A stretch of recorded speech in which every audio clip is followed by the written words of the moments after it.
When did you first learn your friend was missing? 3 schools in 3 years. Didn't even finish your junior year at the last place. I've already told you like 10 times. Is that all you've got on me, Sheriff? For now, trouble seems to follow you wherever you go.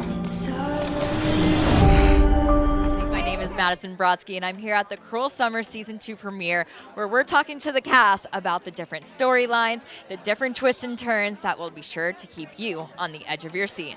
Okay, were you a fan of the original first season, and did you feel the pressure to hold up that successful tone that they had? Absolutely. There's definitely some pressure there. I binged the first season in like 3 days after I found out that I booked the show. I think I just didn't want to psych myself out and get too excited, but I loved the show when I watched it. Such a crazy twist ending, and I just knew that I was in for a crazy ride, which I was. There was a little bit of pressure. Obviously, I want the fans to be happy. I think they will be. We have all the best parts of season 1 are, follow through into our season. I think the stakes are really high, and I think that you should be suspicious of a different character every episode, and hopefully we leave everybody shocked at the end. I was such a fan of season 1. I actually watched it before I even auditioned for season 2 because I actually binge watched it in 2 nights. It's that good. And there is some pressure, but it's kind of no pressure, but do your best. You know what I mean?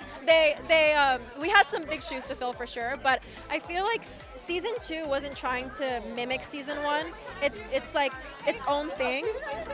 I'm so distracted by my friends next to me, but it's Especially there's no pressure when you're living on the edge of the seat every single day, being like, who did it? What was that experience like for you? Oh my God, the cast and we didn't even know who did it. So after every episode was sent to us, we were like, okay, so who do we think the killer is? Who's the bad guy? Who's to blame? And we were back to the drawing board. We had our own theories. So I'm excited for what everyone else's theories are. I'm definitely going to be tuning in on Twitter because that's exciting.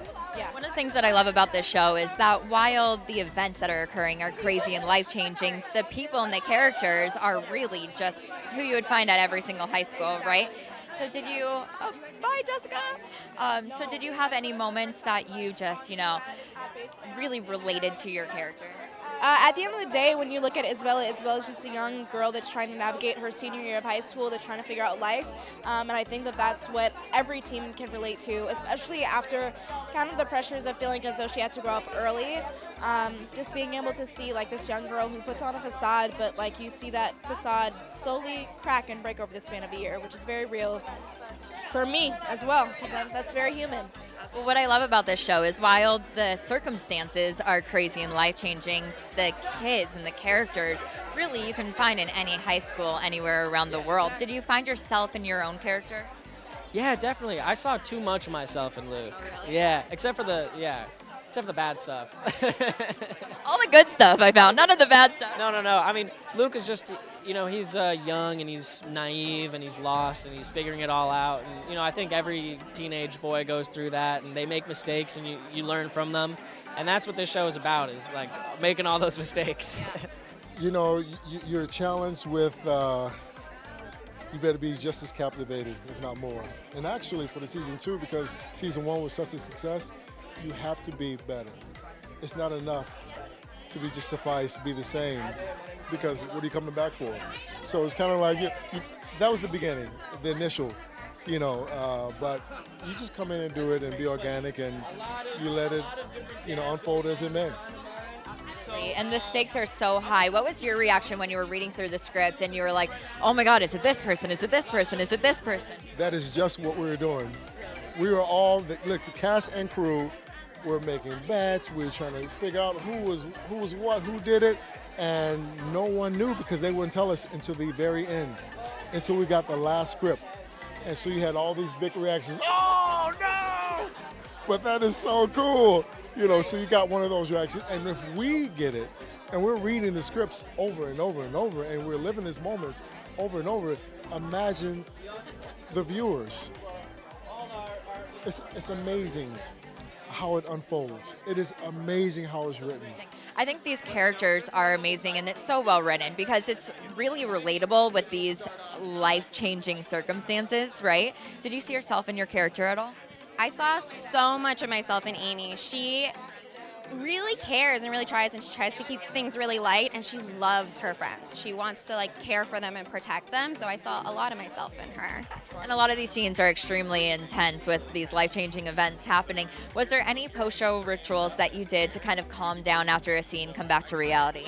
To calm down after a scene, I like to just go home. I like to go back to my trailer. I like to reset. But once I'm home, I love having a hot bath. That's how I take off my day. I don't care. Sometimes we'd wrap at like 7 a.m. We'd shoot all night. I still go home and have a bath. I'm right there with you. I want to take a hot bath right after this. Please. I know. Oh my God, me too. My hotel has a gorgeous clawfoot tub. I can't. Anyway. So what was your reaction as you finally got the script and you were going page by page trying to figure out who done it? I was just, I think we can say that we were all on edge, you know?